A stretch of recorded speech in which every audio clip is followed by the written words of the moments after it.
Amén. Ok, vamos a ver la pregunta de la semana. ¿Por qué el Redentor tiene que ser verdaderamente humano? ¿Por qué el Redentor tiene que ser verdaderamente humano? Entonces ya habíamos visto la semana pasada que el Redentor que necesitamos es uno que sea verdaderamente humano y verdaderamente Dios. Énfasis en verdaderamente quiere decir total, completamente, es lo que significa ser humano, eso es lo que el Redentor es, lo que significa ser Dios, eso es lo que el Redentor es. No mitad y mitad, un pedacito, sino total y completamente Dios, total y completamente humano. Y entonces la respuesta es esta. Para que en su naturaleza humana pudiera obedecer perfectamente toda la ley y sufrir el castigo del pecado humano en nuestro lugar, y también para que pudiera compadecerse de nuestras debilidades. Entonces, son tres cosas, las voy a puntear. Uno, obedecer perfectamente la ley. Obedecer perfectamente la ley. Dos, sufrir el castigo del pecado humano. Y tres, compadecerse de nuestras debilidades. Compadecerse de nuestras debilidades.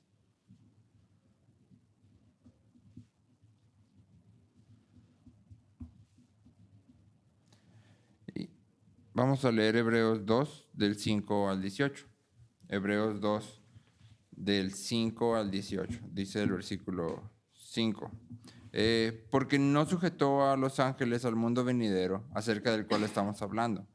Pero uno ha testificado en un lugar de las Escrituras diciendo, ¿qué es el hombre para que tú te acuerdes de él?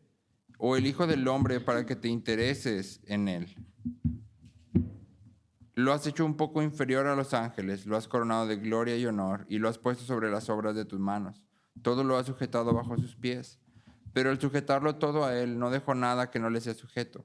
Pero ahora no vemos aún todas las cosas sujetas a él, pero vemos a aquel que fue hecho un poco inferior a los ángeles, es decir, a Jesús, coronado de gloria y honor a causa del padecimiento de la muerte, para que por la gracia de Dios probara la muerte por todos.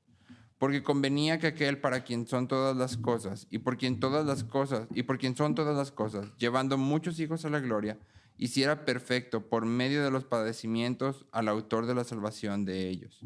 Porque tanto el que santifica como los que son santificados son todos de un Padre. Por lo cual él no se avergüenza de llamarlos hermanos. Cuando dice, anunciaré tu nombre a mis hermanos, en medio de la congregación te cantaré himnos. Otra vez, yo en él confiaré. Y otra vez, aquí estoy yo y los hijos que Dios me ha dado. Así que, por cuanto los hijos participan de carne y sangre, también Jesús participó de lo mismo, para anular mediante la muerte el poder de aquel que tenía el poder de la muerte, es decir, el diablo, y librar a los que por el temor a la muerte estaban sujetos a esclavitud durante toda la vida. Porque ciertamente no ayuda a los ángeles, sino que ayuda a la descendencia de Abraham. Por tanto, tenía que ser hecho semejante a sus hermanos en todo, a fin de que llegara a ser un sumo sacerdote misericordioso y fiel en las cosas que a Dios atañen, para hacer propiciación por los pecados del pueblo. Por cuanto él mismo fue tentado en el sufrimiento, es poderoso para socorrer a los que son tentados. Entonces, en esos últimos versículos tenemos como la idea clave de la pregunta, de manera resumida. Te los vuelvo a leer, son los versículos 17 y 18. Dice, por tanto, tenía que ser semejante a sus hermanos, tenía que ser hecho semejante a sus hermanos en todo, a fin de que llegara a ser un sumo sacerdote misericordioso y fiel en las cosas que a Dios atañen. ¿Sí? Entonces, uno, que sea un sumo sacerdote misericordioso y fiel en las cosas que Dios atañen, es decir, que cumpliera todo lo que Dios pide de él. Y luego dos, para hacer propiciación por los pecados del pueblo, es decir, para que pudiera pagar todos los pecados del pueblo y reconciliarlos con Dios. Y tres, pues por cuanto él mismo fue tentado en el sufrimiento, es poderoso para socorrer a los que son tentados. ¿Sí? Y entonces estos dos versículos encierran las ideas que estamos tratando de exponer en esta semana. Sí, de hecho, el versículo de la semana está en el versículo 17. Por tanto, tenía que ser hecho semejante a sus hermanos en todo, a fin de que llegara a ser un sumo sacerdote misericordioso y fiel en las cosas que a Dios atañen, para hacer propiciación por los pecados. Y entonces hay tres ideas en la respuesta de esta semana. Lo primero es que estamos hablando de que Jesús es verdaderamente humano. Y cuando hablamos de Jesús y su naturaleza humana, es importante hacer énfasis en que hay una diferencia crucial entre Jesús y cualquier otro ser humano sobre la faz de la tierra en toda la historia. Y es que Jesús no tiene pecado. Jesús no tiene pecado. En los primeros versículos del pasaje que leímos que Dios sujetó todo bajo los pies del hombre. Pero al mismo tiempo, el autor de Hebreos deja claro que esto no es lo que vemos hoy. ¿Por qué? Debido al pecado de Adán. Y inmediatamente después de que el autor dice, pero esto no es lo que vemos, el autor de Hebreos nos apunta a Jesús haciéndose menor que los ángeles, es decir, tomando forma de hombre para venir como el segundo Adán. Y entonces aquí hay unas cosas que deberíamos de considerar.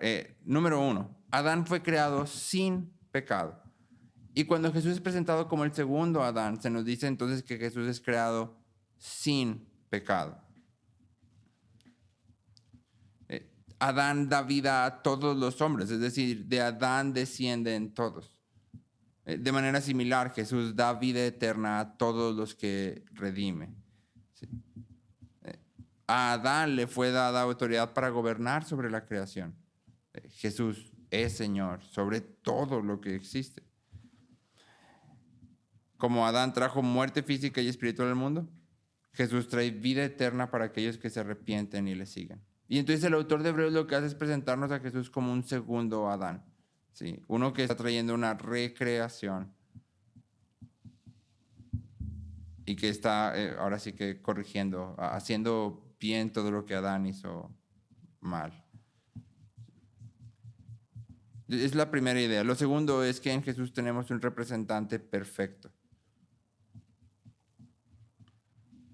Atanasio, tratando de resumir la encarnación a fin de combatir algunas ideas erróneas, dice, lo que no es asumido, no es redimido. Y esto quiere decir esto, si tú tienes emociones, Jesús tiene que tener emociones a fin de redimir tus emociones. Si tú tienes un cuerpo físico, Jesús tuvo que tomar un cuerpo físico a fin de redimir ese cuerpo físico. Si en ti hay ciertos procesos químicos y biológicos, también esos eran parte de Jesús cuando estaba en el mundo. Es decir, Jesús es un hombre en un sentido completo, total. ¿Sí? Todo lo que a ti te aqueja en este mundo, a él también lo aquejaba. La diferencia es que él no tiene pecado. ¿Sí? Pero Jesús toma un cuerpo y un alma para sí y participa de todo lo que significa ser humano. Hambre, sed, calor, frío, dolor, sufrimiento, vergüenza, rechazo, o sea, todo eso Jesús lo experimenta. Entonces, no hay nada por lo que tú y yo pasemos que Jesús no sepa lo que es pasar por ahí, ¿sí? Nada. Y para los niños es una idea que debe ser importante, porque tendemos a ver a Jesús como Dios, y es correcto, pero reducimos su humanidad, ¿sí? Y entonces, más chicos decimos, sí, Jesús hace eso, pero lo hace porque es Dios. Y esa no es la idea que los evangelios presentan. Presentan a Jesús como un hombre que está viviendo en obediencia, pero como un hombre, que al mismo tiempo es Dios, pero no deja de ser hombre.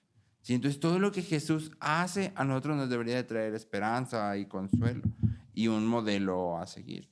Y entonces cuando el niño está en el patio de recreo, si de repente es el último en ser escogido en el grupo, ¿sí? Jesús sabe lo que se siente ser el rechazado, el que nadie quiere, el que todo el mundo dice, mejor no te juntes con él.